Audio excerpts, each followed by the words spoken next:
Hello મિત્રો, આજે બજાર નેગેટિવ ખુલી રહ્યું છે અને ગિફ્ટ નિફ્ટી 100 અંક ઘટાડા સાથે ટ્રેડ થઈ ગયો છે. એમાં થોડોક સુધારો થઈને 80 પોઈન્ટ ઘટાડો દર્શાવી રહ્યો છે. બ્રેન્ટ ક્રૂડમાં શુક્રવાર પછી 4% વધારો થયો છે અને $110 થી $111 આસપાસ ક્રૂડનું બેરલ ચાલી રહ્યું છે મિત્રો. અને ધમકીઓ ઉપર ધમકીઓ. અમેરિકાના પ્રેસિડેન્ટ ડોનાલ્ડ ટ્રમ્પ સતત કહી રહ્યા છે કે ઈરાન માટે ઓછો સમય છે અને એને તાત્કાલિક ડિસિઝન લઈ લેવું છે. સામે ઈરાન અલગ થઈને ઊભું છે અને હાર્મુઝની ખાડીમાં જે જહાજો પસાર થાય એમના ઉપર ટેક્સ ઉઘરાવવા માટેની નવી સિસ્ટમ બનાવી જોઈએ મિત્રો. આ બધા તાજા સમાચારો સામે સામે બયાનબાજી બજારનો મૂડ માહોલ બગાડી નાખ્યો છે. અમેરિકાને સતત યુદ્ધ બંધ કરવું છે પોતાની શરતો ઉપર અને દુનિયાને દેખાડવું છે કે અમે યુદ્ધમાં જીત્યા. પરંતુ ઈરાન પાસે કઈ એવી શક્તિ છે કે ઈરાન તસનું મસ થતું નથી. ખુમાર થઈ ગયેલો દેશ છે સત્તા પર, અને એના કારણે આપણી પરિસ્થિતિ ભારતની આપણો વધારેમાં વધારે જે આયાત માટે ક્રૂડ ઓઇલની છે અને એની અસર આપણે નાનામાં નાના માણસ ઉપર પડી શકે એમ છે. ભારતમાં ખેતીનો સમય, કૃષિનો સમય, ચોમાસાની સિઝન નજીક આવી ગઈ છે.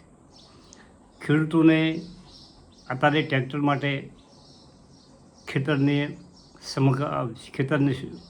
ખેડ કરવા માટે ડીઝલની જરૂર છે અને ડીઝલની અત્યારે અછત ઊભી છે. પેટ્રોલ પંપો ઉપર ડીઝલ મળતા નથી. પરિસ્થિતિ બહુ વિકટ બની ગઈ છે ભારત માટે. અને આટલું મોંઘું તેલ જે એક વખતે $60 બેરલ ભરાતું હતું, આજે એનો ભાવ ડબલ થઈ ગયો છે. આપણું આયાત બિલ ડબલ થઈ ગયું છે. આપણા પાસે ડોલર જે રિઝર્વ હતો એમાં સતત ઘટાડો થઈ ગયો છે. પરિસ્થિતિ ક્યાં આવશે, ક્યાં જઈને અટકશે? વહેલી તકે ઓનો નિવેડો આવે અને વિશ્વના દેશોને વ્યવસ્થિત ભાવે ક્રૂડ તેલ મળે એ દિશામાં બધા દેશોને ભેગા થઈને પગલું ભરવું પડે. પરંતુ એ શક્ય નથી.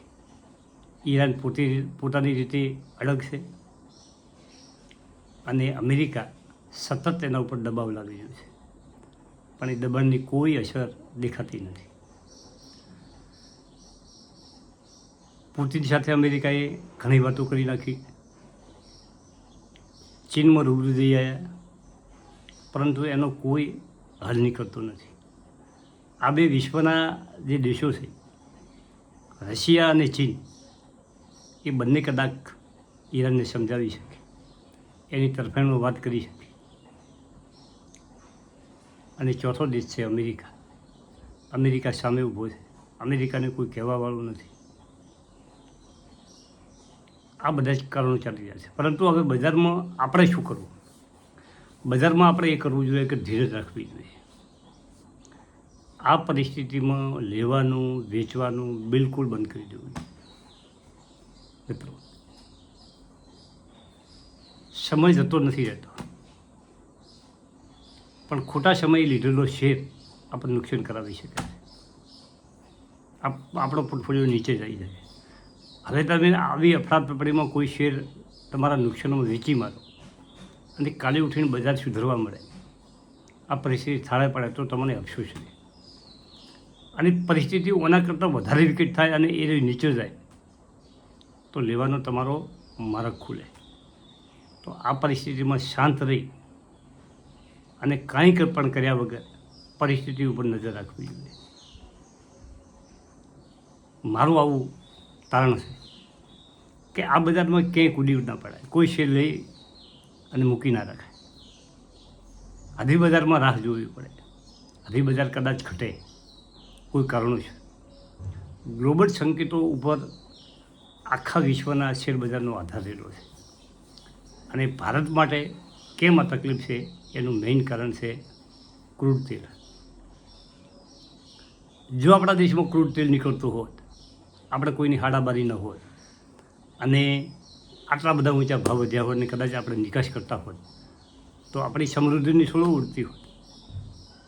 આપણે બીજા દેશને તેલ વેચી શકતા હોત અને સારા એવા પૈસા કમાઈ શકતા હોત. એક વખત રશિયા પોતાનું તેલ વેચવા માટે મજબૂર હતું. જે 60 રૂપિયા બેરલના હતા એ 60થી ડિસ્કાઉન્ટ આપતો હતો. આજે એ ડિસ્કાઉન્ટ આપવાનું બંધ કર્યું અને $110 એ વેચી રહ્યું છે તેલ. કેટલા ઘણો નફો. આ પરિસ્થિતિ બદલાતો આ 6 મહિનાની વાત છે, 12 મહિનાની વાત છે. પરિસ્થિતિ બદલાતા વાર થતી નથી, દુનિયાની કે આપણી. તો મિત્રો, શેર બજાર સમજી વિચારી અને આગળ વધો. હવે આપણે 2-3 સ્ટોકની વાત કરવી છે. ક્વોલિટી પાવર 1,001,098 રૂપિયા ઉપર ચાલી રહ્યો છે. 52 વીક લો 358 છે. 52 વીક હાથ 1441. માર્કેટ કેપ 8,508 છે. EPS 15.67, PE 70 અને સેક્ટરનો PE 32. વેલ્યુએશનમાં સેટ PE મૂકો થયો છે, ડબલ થઈ ગયો છે. અને હોલ્ડિંગની વાત કરો તો 73.91% પ્રમોટરનું હોલ્ડિંગ છે. અને વિદેશી રોકાણકારોનું હોલ્ડિંગ 2.28%, આપણા ઘરેલું ફંડો 5.97%, પબ્લિક 13.83% અને અધર 4%. હવે એક વર્ષમાં FICનું એક વર્ષ પહેલાં કેટલું હોલ્ડિંગ હતું? 4% હતું. એ હવે 2.88% એમણે ઘટાડ્યું છે. આપણા ઘરેલું ફંડનું 8% હતું, એ ઘટીને 100% થયું છે. પબ્લિકનું હોલ્ડિંગ 7% હતું, એ વધીને 14% થયું છે. પબ્લિકનું હોલ્ડિંગ વધ્યું છે, બાકી બધાએ વેચ્યા છે પ્રમોટર સિવાય. પ્રમોટરનું હોલ્ડિંગ અકબંધ 73.81% છે. ઘટાડાઓમાં વિચાર કરી શકાય મિત્રો. અને નફામાં જોરદાર ઉછાળો થયો છે ક્વોલિટી પાવરનો. 2025માં વેચાણ 337 કરોડ હતો, એ વધીને 947 કરોડ થયું છે. નફો 25માં 100 કરોડ હતો, એ વધીને 181 કરોડ, ડબલ નફો થયો છે. અને શેર કેપિટલ 77 કરોડ અને ફિક્સ એસેટ 324 કરોડ છે. કંપની રડારમાં રાખી શકાય, ઘટાડા એનો ઉપયોગ કરી શકાય. હવે આપણે ડાયનામિક કેબલનો ખાલી વિડીયો બનાવ્યો હતો, પણ થોડોક એમાં આપણે ફંડામેન્ટ ચેક કર્યા હતા, પણ જોયો નહોતા. 308 ઉપર ચાલી રહ્યો છે. કેબલ બનાવવાનું કામ કરે છે. 240થી લો છે અને 525 હાઈ છે. માર્કેટ કેપ 1495, નાની કંપની છે. EPS 17.42, PE 17.72, સેક્ટરનો PE 48, book value 89. નફા અને વેચાણમાં 5 વર્ષથી સતત વધારો થઈ ગયો છે. ડાયનામિક કેબલ ઠીક કંપની છે. 2022માં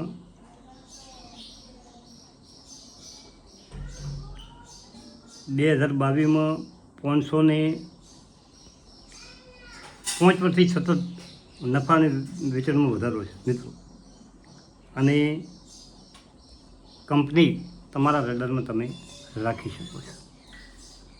IRB ઇન્ફ્રા 20 રૂપિયા અને 32 પૈસા ઉપર ચાલે છે. 52 વીક લો 18.5 છે અને 52 વીક હાઈ 27.19. માર્કેટ કેપ 24,542 છે અને ફેસ વેલ્યુ 1 રૂપિયો છે. મોટી કંપની છે. અને EPS 0.64 પૈસા છે, 100 યુનિટ કમાણી. અને PE 31.75 છે, સેક્ટરનો PE 34 છે અને બુક વેલ્યુ 17 રૂપિયા છે. અને PB 1.19. એનું 3 વર્ષથી નેગેટિવ રિટર્ન છે. પૈસા 20 રૂપિયાનો શેર છે, પરંતુ ઓનાથી નાની કંપની કોઈ 20 રૂપિયાવાળી છે, પાવર સેક્ટરની હોય, ડિફેન્સ સેક્ટરની હોય, ફાર્મા સેક્ટરની હોય, આવા સારા સેક્ટરની કંપની પકડી રાખવાની, નાની કંપની. હવે ખાસ મિત્રો, નાની કંપની